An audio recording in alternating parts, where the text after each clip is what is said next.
Hey guys, welcome back to my channel. Now this video is really special because I'm going to be making a wedding cake for my good friends. Now I was meant to go to the wedding, it was in America, but because of the situation I wasn't able to travel. So I'm going to make them a smaller cake because they're doing a smaller version of the wedding that I can actually go to. And of course, this is the time where people are having smaller events, but there's no excuse not to have a cake. So what I've got here is some ready-made sponge cakes. So I've got a 6-inch and a 4-inch. And this is my regular sponge cake recipe. You can find it on my channel, but I have written the quantities below for a 6 and 4-inch. I've also put a little bit more batter in than usual to make them a bit taller. What I'm gonna do first is trim them off evenly. So I'm going to actually start with the 6-inch. And as usual, I'm just going to place my knife just above where it starts to dome and twist the cake, not cut through yet. Just gonna mark round, and when I get back to where I start, I can now use that line as a guide and cut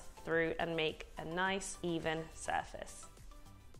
And of course, you can eat these. It's actually my favorite part of the cake. I'm going to rest my knife on that layer I just cut and use it as a guide for my next one so I can get 2 even layers cut through once again. So the main reason why I do this is to obviously even them out if they're not totally flat, but also get rid of that crumb layer because you don't want a line of brown when you cut through the cake. For me, that's like a pet hate. So to cut each of these in half, I'm going to bend down and see exactly where halfway is and do the same. Mark all the way around the cake and then use it as a guide to cut through. See if that's even. About 2 millimeters off, but it's okay with me. And the same on the next layer.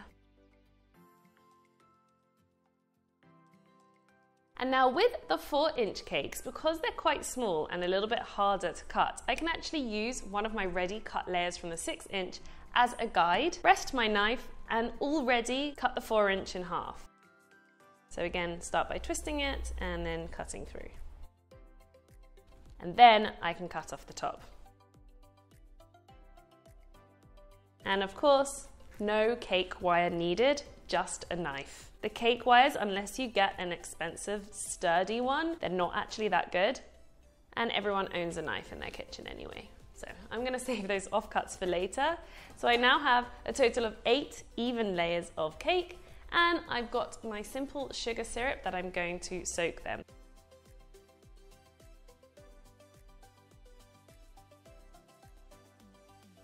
So once they're all soaked, the last thing I'm going to do before filling the cake with buttercream is just put them in order of how I stack them. It's more of an organizational thing, but you want to keep both of the bases as the bottom and the top because they are nice and flat. 2 centerpieces, and the cakes should be exactly the same height, which you always want for a tiered cake. And so it's time to start filling. So I'm going to start off with my 4-inch cake, and because it's such a small cake, I find it more difficult to build it freehand. So I like to use my acetate trick. So what I've got here is the 4-inch tin that I cooked the cake with, plus a piece of acetate that I've just placed inside the tin, and it's long enough to go around so I can build up the cake with the buttercream. So I've got my first layer of cake here, and I'm just going to pop it upside down, so the flat base facing downwards. And you can see it fits nice and snug in there. And then I've got some vanilla Swiss meringue buttercream here. Once again, you can find a couple of tutorials of this on my channel, as well as the recipe. And what I'm going to do is actually spiral the buttercream inside the tin all the way to the edges, like that. So I have a nice even layer of buttercream in there, and I want it all the way to the edges because that's what's going to make this tier of cake extremely straight. So now I can go in with my next layer. Give it a little push to tighten that buttercream in, and then pipe another layer. So you can go from the outside in or the inside out, and repeat until the last layer.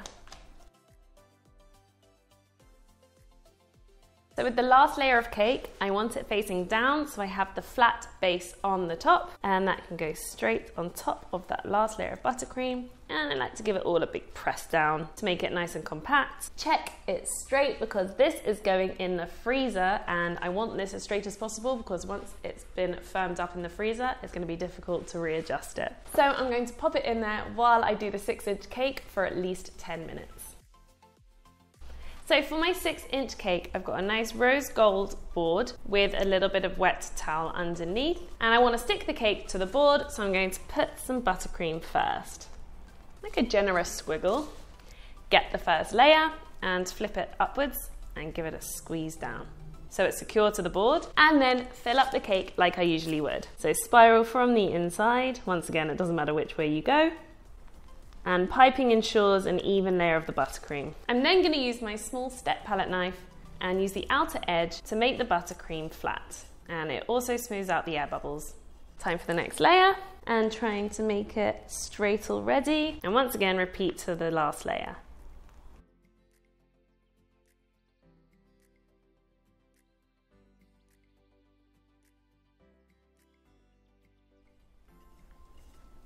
And don't worry about any buttercream that's spilling over the edges. If anything, that helps pack the buttercream in on the sides. And the last layer goes on upside down, so the base is facing upwards. And because I actually have a nice overfill, I'm going to start my crumb coat by spreading this and then add on if I need. So with the back of the palette knife, I'm going to go side to side and packing that buttercream into the sides of the cake.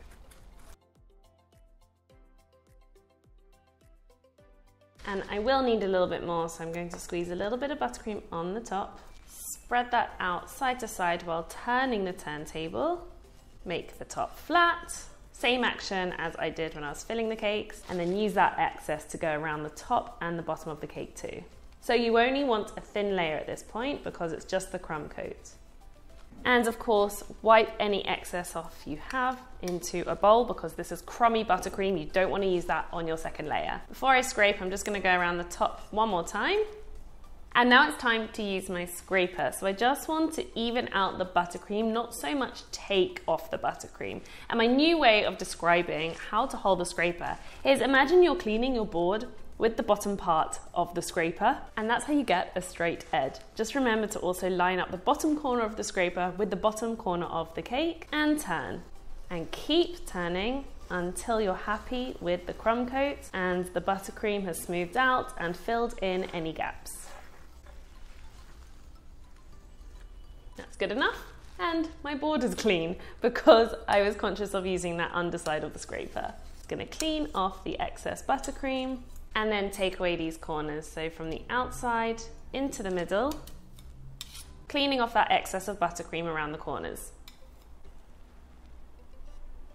There we go, crumb coat done. So I'm going to put this in the freezer just to speed things up, but obviously you can sit it in the fridge as well until this layer of buttercream is nice and firm. So my 4-inch cake is nice and firm, and I can feel by just touching the buttercream on the side of the acetate. So what I've got here, because I'm going to be putting the 4-inch on top of the 6-inch, I want it on its own cake board. So I have a larger surface here and a 4-inch cake board that I've secured onto it because when it comes to putting it on top of the 6, I will carry it from the 4-inch board. I do have a tutorial explaining how to make tiered cakes and how to prepare them. So this will be like a little insight to a smaller tiered cake. On top of this little board, I'm going to put some more buttercream. So there's something for the cake to stick to, and with this, I'm just going to flip the cake upside down, which looks a bit terrifying, but I know it's firm. Squash it down to secure it, and lift off the tin. And peel away the acetate. And there you have an extremely straight and even 4-inch cake. Now, because the cake has been frozen, the crumbs are also frozen to the cake. So you can actually skip the crumb coat stage and go straight on with your second layer of buttercream. So I'm going to do this with a piping bag, especially because it's white, it tends to be a little bit more see-through, and so I want a generous layer on the outside. So I'm going to place my piping bag right at the bottom and turn the turntable, but not move the hand that I'm piping with, and gradually work my way up the cake. So I'm going to pipe all the way to the top and a spiral on the top as well. So small gaps like this in the buttercream doesn't matter too much because when I start smoothing around the outside, the buttercream will spread out. I just want to flatten off the top with my palette knife before I start scraping around the outside. So like last time, I'm going to hold my side scraper in the same position, but I'm going to apply very little pressure because I don't want to be taking off this layer of buttercream. I just want to smooth it out. I'm going to keep my hands still and turn and let the scraper and turntable do the work. So I would recommend going around a few times before you take a step back and see which gaps need filling in. So I do have a few around here. So I'm just going to use this buttercream to fill in and scrape again. And I don't think people realize how many times you actually need to go around the cake. And of course I know YouTube and Instagram and all other videos are edited, but you do go around many times to smooth out the buttercream.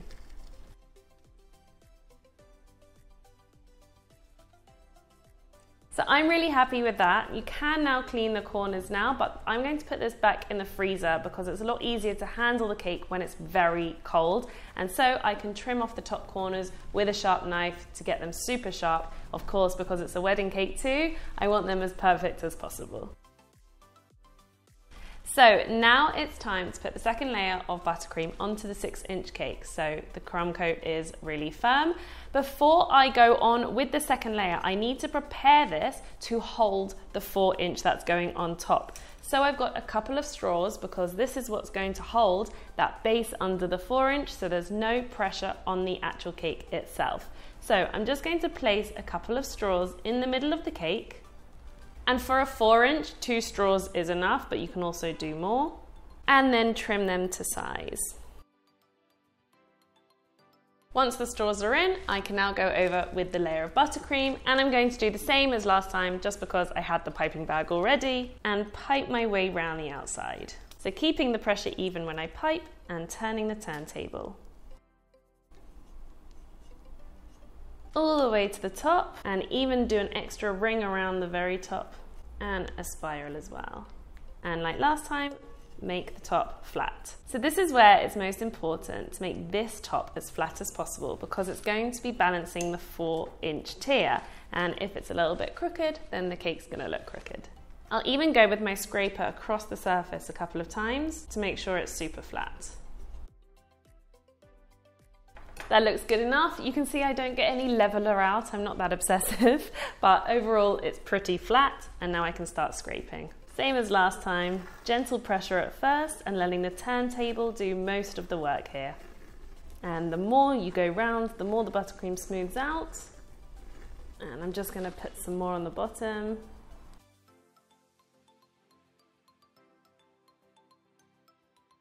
And when you're happy, you can stop with the sides. Once again, if you wanted to clean off the corners, now you can, but it is quite warm at the moment. So I want to make sure this cake is nice and cold. So I'm gonna put this back in the freezer and trim off the corners. And in the meantime, show you how to make some really nice rice paper sails. So I'm going to be adding some rice paper sails to this wedding cake. I think they give a really elegant effect. So there are isomalt sails, which you may have seen the tutorial of, but these are rice paper sails. They're a lot more delicate, and you can be quite creative with what you make with them because you can also make these kind of small little bundles. And when the rice paper overlaps itself, different shades of color can also come out. So it's a really nice effect, which I haven't done a tutorial of, so I thought I'd include it today. Really easy to make. I'm going to start off with some water here, and I'm going to add a tiny amount of food coloring. So I have a peach color because I want to keep the theme of this cake within like peaches and light pinks as well. And just stir that in. So all I'm doing here is just coloring the water. And now what I'm going to do is pour the water onto a plate. And this is going to be my soaking ground for the rice paper. So these rice papers are what you make like egg rolls out of. So you can get them from pretty much any Asian store. And they look like this. So they are hard and almost crispy when you take them out of the packet. But as soon as it touches water, it becomes soft. So I'm going to dip the paper into the plate of water and give it a good soaking. So it takes about 30 seconds for it to absorb the water. And then what I have here are a couple of non-stick mats. So I'm going to take the rice paper, which is now gone a little bit soggy, and place it onto the non-stick mat. So you kind of can't really see it anymore because it gets really thin, but it is very much on there. And now you can shape this however you like, because we're going to now leave this for a few hours for it to dry out, and then it becomes something like this. So I've got a peg here, and I like to create fans. So I'm going to pinch the mat in the center, and unlike isomalt, you can take your time with this. It doesn't harden straight away. And then I've got a couple of pegs which will keep it in place. So there are a couple of ways to dry this. Either just out to the side, and you probably need 3 to 4 hours in a warm-ish environment, or you can put the oven on very low, like 80 degrees Celsius, and dry them out in there, and it does speed it up. It is quite hot outside at the moment, so these dried within a couple of hours just being left outside. So that's how you do the fan. And to make the other smaller pieces, you want to dip another piece of paper in the water and wait until it's soggy enough to start tearing. I think we're there. I can just tear it in half to get a smaller piece of paper. And then, to be honest, there's no real rule. I'm just going to kind of shape it onto the mat. And if you leave it in the water a bit too long, it gets like this sort of jelly-ish texture. So it doesn't look like much now, but once again, you leave it to dry, and then you get these gorgeous abstract decorations. So I'm going to leave these aside to dry and then grab the other cakes and stack them.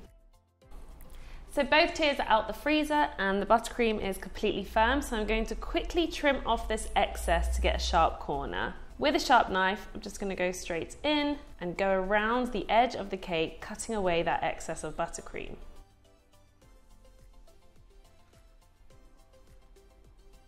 Even it out with my palette knife. Now that's pretty sharp. So now it's time to put the 4-tier on top of here, and then I'll cut the corners because I want the 4-tier to be as cold as possible when I'm handling it. So I've got a small amount of buttercream in a smaller piping bag, and I'm just going to squeeze on a little bit on top of the 6-inch. And then using my palette knife, I'm going to slide under the 4-inch and grab that cake board, and then very quickly place it on top of the 6. Jogged a bit. And because it's on its own board, I can use the palette knife to move it, but it will firm up pretty quickly because the cake's cold. So center it as much as you can. And I can see a couple of fingerprints, but I'm not too worried about that because I am going to scrape around the outside. But first I want to fill in where the 2 tiers meet. So I'm going to grab my buttercream and fill in that gap between the tiers. And now I'm going to scrape around and remove that excess, and that will close the gap between the tiers and get rid of any fingerprint marks on the outside. And now I'm going to cut away the excess on the 4-inch.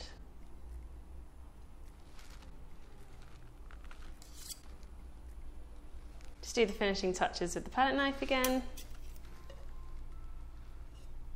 So the 2 tiers are stacked. I'm going to put this back in the fridge for 15 to 20 minutes to set, and then I'm going to finish off with all the decorations. So now it's time to decorate, and I had this idea of just doing one collection of decorations and kind of exploding from this area here. So before I go on with some decorations such as the rice paper sails, I've also got some lemon slices as well and fresh flowers, I want to apply a little bit of coloured textured buttercream. So I have a few shades of coloured buttercream, some peach, some slightly nuder colours to keep within the theme, and all I'm going to do is apply a tiny amount of one colour and apply it to the cake. So I'm going to do some strokes upwards and even spread them out as well. So this is where I'm going to focus most of the decoration. Now, along with the texture, I have also seen a really cool technique of applying even more texture. I've got a silicone brush here, and if I go over that buttercream I just applied, you get this really nice textured effect. So I'm going to keep going with a few colours and build up some texture.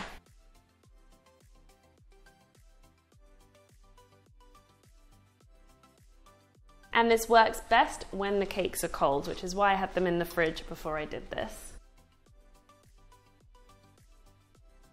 I've got a light pink here, which I'll also apply.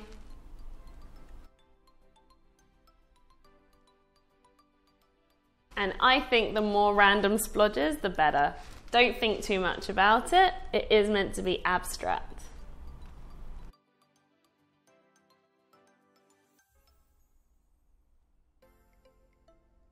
Okay, so I think I'm happy with the texture. It's like not too overboard, subtle, but abstract and interesting. And now I'm gonna apply my decorations. So I've got my buttercream in my piping bag, which I can use to stick the decorations. And I'm just gonna make a cluster using my rice paper sails, which I can also cut and change according to the size I want. And once again, I don't think I should think too much about it.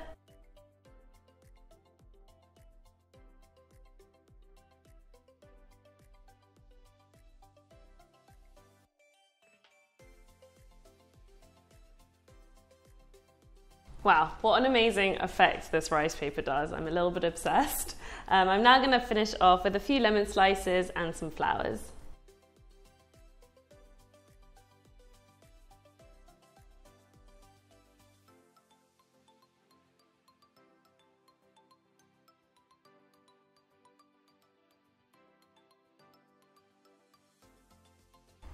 Wow, so I don't know if you can tell, but I didn't really know what I was going to end up with when I decided to do this cake. I absolutely love it. I love these rice paper sails, and I think those bits of greenery really emphasize the design and the kind of abstract yet rustic look of the cake. So I'm really happy with this. I hope you enjoyed this tutorial. Please try a 2-tiered cake if you haven't already. And of course, if you are getting married or know someone who is and want to make a wedding cake, then I hope you found this tutorial helpful. In the meantime, please check out all my other videos and recipes. They're all on my channel. Don't forget to subscribe and like this video, as well as comment with your thoughts. Hope you enjoyed it, and we'll see you very soon.